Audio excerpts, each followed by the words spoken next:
بسم الله الرحمن الرحيم. اهلا وسهلا بكم في قناتي. النهارده باذن الله هنعمل شنطه بقاعده مربعه بخيط السلسله. معانا خيط سلسله بيجي شلل كده او بكر ملفوف على حسب الرغبه، وابره رقم 4 ملم، والولاعه والعلامات.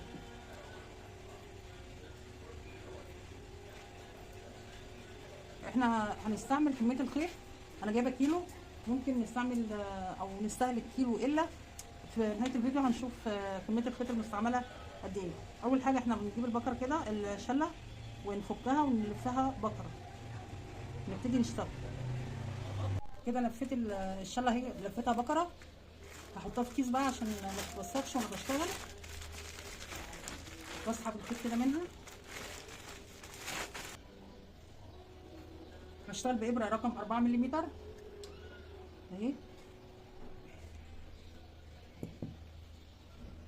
ونعمل عقده البدايه كده، ونرتفع 4 غرز السلسله. او ممكن لو حابين نعمل الماجيك رينج، بس انا بحب اعمل السلاسل الدايره. عايزه اعملها كده، نرتفع 4 سلاسل، 1 2 3 4، واقفل في اول غرزه. هقفل بمنزلقه كده وارتفع كده. قفلت الدايره، هرتفع ب3 غرز السلسله بمثابه اول عمود. 1 2 3، ونعمل في قلب الدايره 3 عمود. هنعمل 2 عمود وسلاسل ارتفاع بمثابه عمود، يبقى كده 3 عمود. 3 عمود بلفه جنب بعض، 2 غرز السلسله جنبهم 3 عمود بلفه جنب بعض. 1 2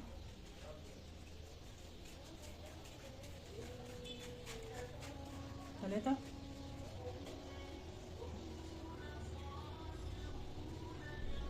2 غرز السلسله. احنا هنعمل 4 مجموعات، كل مجموعه عباره عن 3 عمود جنب بعض. احنا عملنا 2 مجموعه، فاضل 2 مجموعه كمان. 1، وكل مجموعه عباره عن 3 عمود بلفه جنب بعض.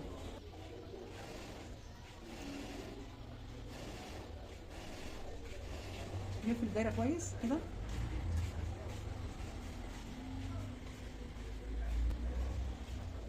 كده عندنا 1 2 3 4. الفاصل بقى ال2 سلسله هنعمل ايه؟ غرزه نص عمود. ناخد لفه على الابره كده، ندخل فيه 3 غرزه من سلاسل الارتفاع. 1 2، الغرزه الثالثه اهي. نسحب خيط، بقى عندنا 3 حلقات على الابره، نسحب خيط نطلع من ال3 حلقات كلهم مره واحده. كده قفلنا اول سطر، عباره عن 4 مجموعات، كل مجموعه 3 عمود بلفه جنب بعض. نرتفع 3 سلسله وندخل في نفس الفراغ نعمل كمان عمود. سلاسل الارتفاع نعتبرها عمود، وكمان عمود، يبقى 2 عمود.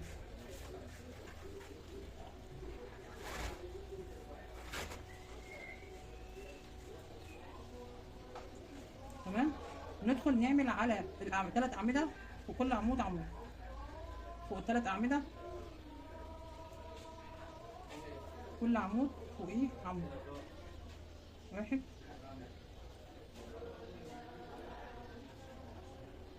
2 كده 3. العمود الثالث وصلنا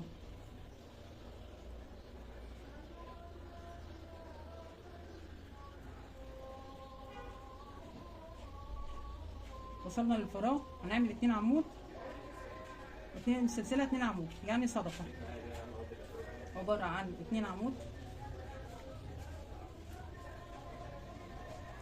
2 سلسله، 2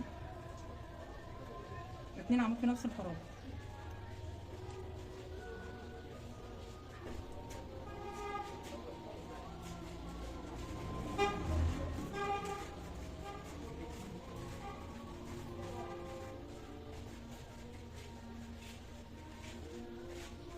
احنا كده عملنا الصدفه. هندخل على السطور ديت نعمل اعمده على كل عمود، عمود على كل عمود. 1 2 3، وصلنا للفراغ، هنعمل 2 عمود 2 سلسله 2 عمود، 1 2 2 عمود 2 سلسله 2 عمود. نعمل على ال3 اعمده اللي تحت في السطر اللي فات على كل عمود عمود، 1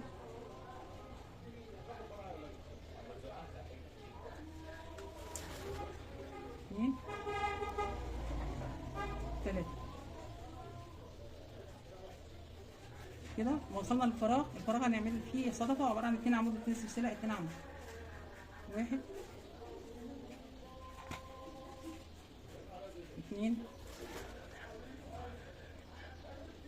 2 سلسله 2 عمود.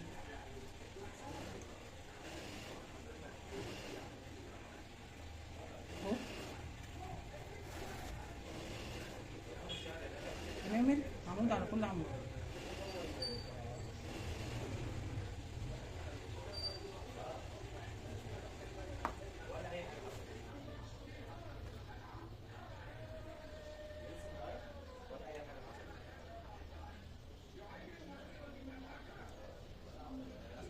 كنا عاملين في اول السطر 2 عمود بس اللي هم الصدفه.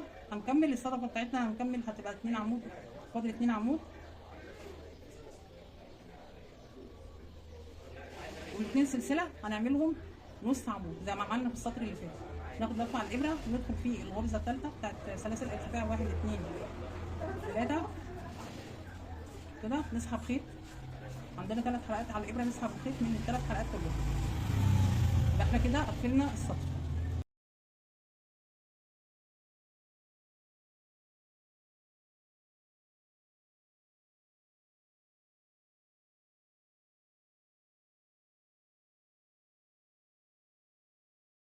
وهنتفق بنفس النمط وهنتفق بعدد من السطور، وهنرجع نشوف احنا اتفقنا كام سطر واقول لكم احنا اتفقنا كام سطر.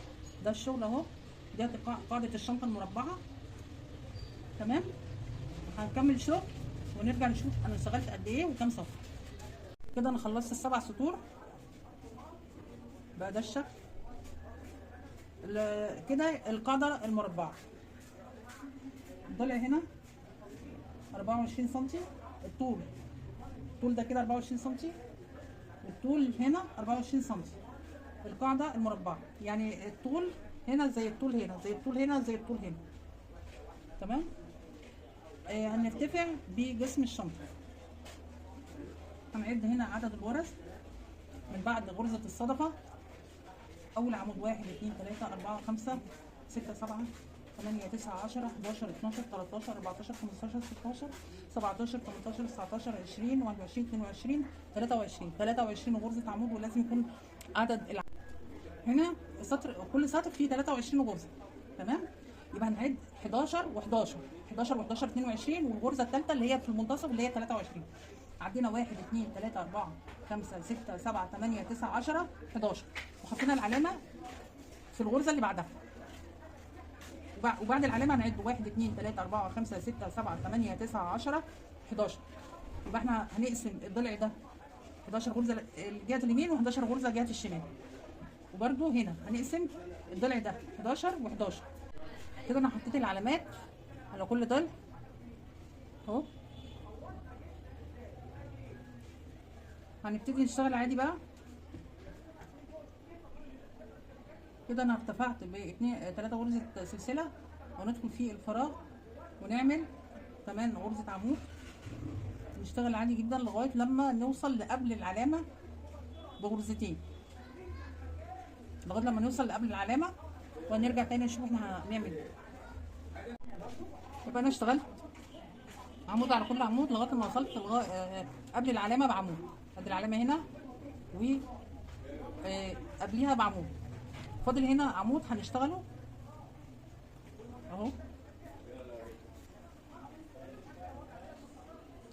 والعمود اللي هو قبل العلامه مش هنشتغله، والعمود اللي هو اللي فيه العلامه مش هنشتغله، والعمود اللي بعد العلامه مش هنشتغله. يعني 3 اعمده دولت مش هنشتغلهم، هنتخطاهم كده، وندخل في العمود اللي بعديه اللي هو الرابع. يعني هنعد 1 2 3 في الغرزه الرابعه، ندخل ونضم بس الشغل كده العمود ونعمل غرزه عمود اهو كده. احنا تجاهلنا العمود اللي قبل العلامه والعمود اللي فيه العلامه والعمود اللي بعد العلامه. هنكمل الشغل عادي لغايه لما نوصل لمنطقه الفراغ دي. هنعمل فيها صدفه اللي هي عباره عن 2 عمود 2 سلسله 2 عمود. كده عملت الصدفه في الفراغ اهي. هنكمل عادي لغايه لما نوصل العلامه دي. كده عملت عمود على كل عمود لغايه لما وصلت للغرزه اللي قبل العلامه. هنتخطى الغرزه اللي قبل العلامه والغرزه اللي فيها العلامه والغرزه اللي بعد العلامه، وندخل في الغرزه اللي بعديها وندخل نعمل عمود بلف. يعني بنتجاهل 3 غرز، الغرزه اللي قبل العلامه والغرزه اللي فيها العلامه والغرزه اللي بعد العلامه، وندخل في الغرزه الرابعه. هنعد 1 2 3 في الغرزه الرابعه ونضم الشغل كده ونعمل عمود بلف اهو كده. ونكمل عادي بنفس النمط على كل في الجنبين التانيين بنفس النمط ونفس التناقص. يبقى انا كده عملت ال3 اضلاع اهو. فاضل الضلع الاخير بعمل تناقص في غرزتين قبل العلامه وتناقص في غرزتين بعد العلامه. احنا خلصنا السطر.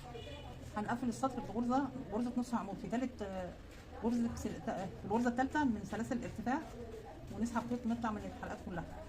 نرتفع ب3 سلسله بمثابه اول عمود، وندخل نعمل كمان عمود ونعمل عمود على كل عمود لغايه اما نوصل الغرزه المجمعه او التناقص اللي احنا عاملينه. هنعمل تناقص على العمودين اللي قبل العمود ده اللي هو التناقص. نكمل ونرجع نشوف هنا هنعمل ايه. نكمل غرز عواميد لغايه قبل الغرزه اللي هي بتاعه التناقص بعمودين. كده وصلنا للغرزه قبل الغرزه المجمعه اللي هي التناقص قبلها بعمودين. ادي الغرزه اللي هي التناقص وده العمودين هنعمل فيهم تناقص. هندخل كده ناخد لفه على الابره، ندخل في الغرزه نسحب خيط. عندنا 3 حلقات على الابره، نسحب خيط من ال3 حلقات من حلقتين بس، نسحب خيط من حلقتين، ناخد لفه على الابره ندخل في الغرزه اللي وراها نسحب خيط نطلع. بقى عندنا 3 حلقات على الابره، نسحب خيط من حلقتين بس. هنسحب خيط من ال3 حلقات ونجمع الغرزتين دولت في غرزه واحده، وهنسيب الغرزه دي التناقص والغرزه دي وندخل في اللي بعدها نعمل غرزه تناقص. يعني ناخد لفه على الابره وندخل نسحب خيط. عندنا 3 حلقات على الابره، نسحب خيط نطلع من حلقتين، والغرزه اللي وراها نعمل فيها تناقص. كده عندنا 3 حلقات نجمعهم كلهم في حلقه واحده او في غرزه واحده. وطريقه الشغل طريقه الشغل هتبقى بهذا النمط. يعني هنشتغل عمود على كل عمود، وعند الفراغ اللي هنا بتاع الصدفه هنشتغل الصدفه، ونشتغل هنا عمود على كل عمود لغايه الغرزه المجمعه او التناقص قبليها بعمودين ونعمل تناقص. والغرزه بتاعت التناقص مش هنشتغل فيها حاجه، ناخد العمودين اللي بعد التناقص ونعمل فيهم تناقص. هنستمر بهذا النمط ونرتفع بعدد من السطور، نرتفع ب8 سطور، ونرجع نشوف الشكل النهائي للشنطه عشان هنعمل الايد. كده انا خلصت الشنطه، ارتفعت ب15 سطر من اول القاعده لغايه فوق. قبل ما اعمل الايد بتاع الشنطه هزين الحرف دوت بزهره التيوليب. هنعمل سطرين، سطر ورقه الشجر وسطر الزهره. فهنجيب بواقي خيط اخضر لورقه الشجر وبواقي خيط احمر للزهره. هنعمل ورقه الشجر بغرزه الفي اللي هي عمود سلسله عمود، والورده او زهره التيوليب هنعملها بغرزه الكلاستر. تمام. بنفس الابره برضو بواقي الخيط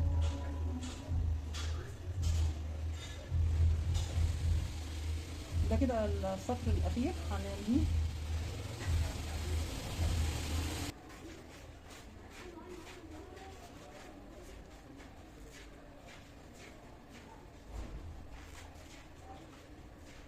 هنكمل لغايه لما نوصل للصدفه دي.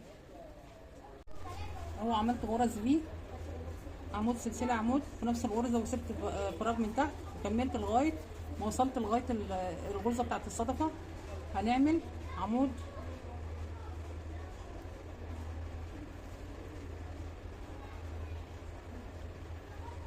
عمود سلسله عمود، وبرده في نفس الغرزه او في نفس الفراغ عمود سلسله عمود، عمود سلسله عمود. اسيب غرزه وادخل في اللي وراها واعمل ورقه الشجر اللي هي عمود سلسله عمود في نفس الفراغ. والغرزه اللي فاضله اهي، الفاصل ما بين الغرزتين هندخل في الغرزه الثالثه، 1 2 3، ونسحب خيط ونعمل منزلقه. يبقى كده انا خلصت السطر بتاع ورق الشجر.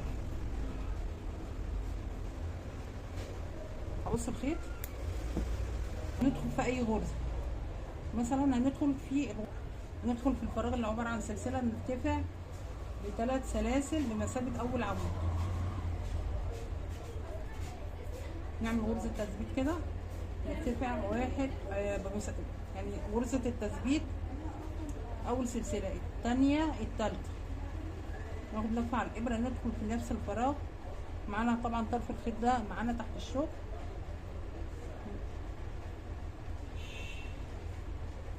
نعمل ايه عندنا 3 حلقات على الابره، نسحب خيط نطلع من حلقتين، ندخل في نفس الفراغ نسحب خيط. عندنا 3 حلقات على الابره، نسحب خيط من الحلقتين ونسيب ثالث مره نسحب خيط نطلع من حلقتين او عمود غير مكتمل. بقى عندنا 4 حلقات على الابره، نسحب الخيط نطلع من الحلقات كلها ونقفلهم بسلسله. نستمر بهذا النمط لغايه نهايه السطر ونرجع نشوف الشكل النهائي ازاي. كده انا خلصت السطر بتاع الزهره اهو، بقى ده الشكل.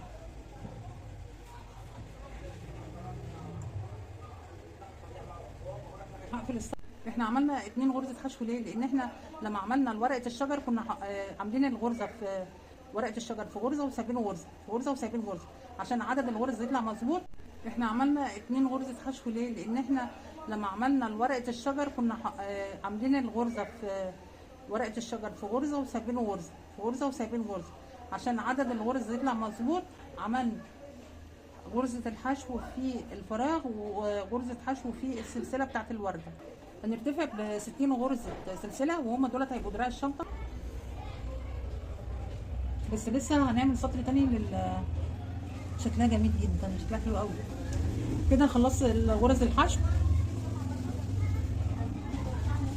وصلت لغايه نهايه السطر.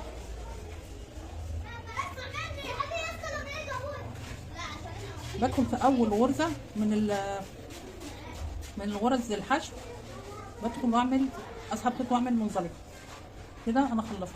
هنعمل غرز حشو على الدراع الشنطه عشان مش هينفع تبقى كده يعني رفيعه خالص. ممكن غرز نص عمود، بس هنشوف الاول انه الاحلى في الشكل، غرز النص عمود ولا غرز الحشو. احنا عملنا منزلقه، قفلنا السطر، هندخل في نفس الغرزه هنرتفع غرزه سلسله. بعد المنزلقه هنرتفع غرزه سلسله، ندخل في نفس الغرزه نسحب خيط نعمل اول غرزه حشو في السطر الثاني، والغرزه اللي وراها غرزه حشو عشان هما كانوا غرزتين حشو. دي سلاسل الايد بتاع الشنطه.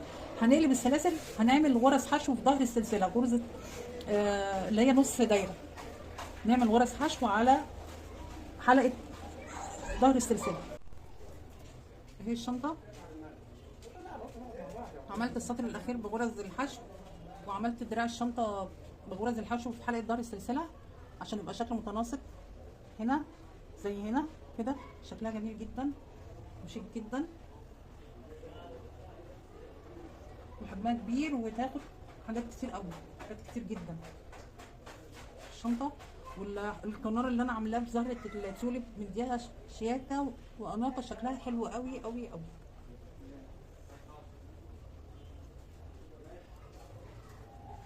اهي الشنطه.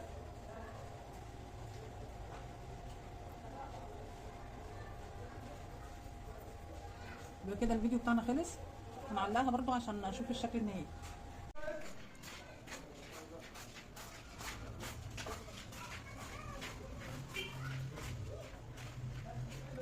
ده كده الفيديو بتاعنا خلص. شنطه بقاعده مربعه والقنار على شكل زهره التيوليب. ده كده دراع الشنطه.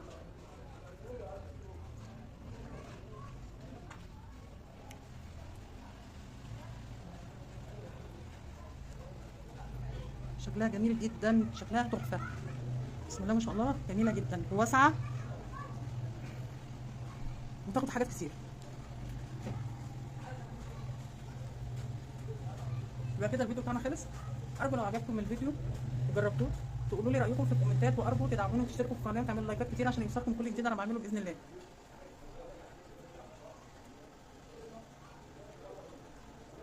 شنطه بقاعده مربعه وزهره التيوليب.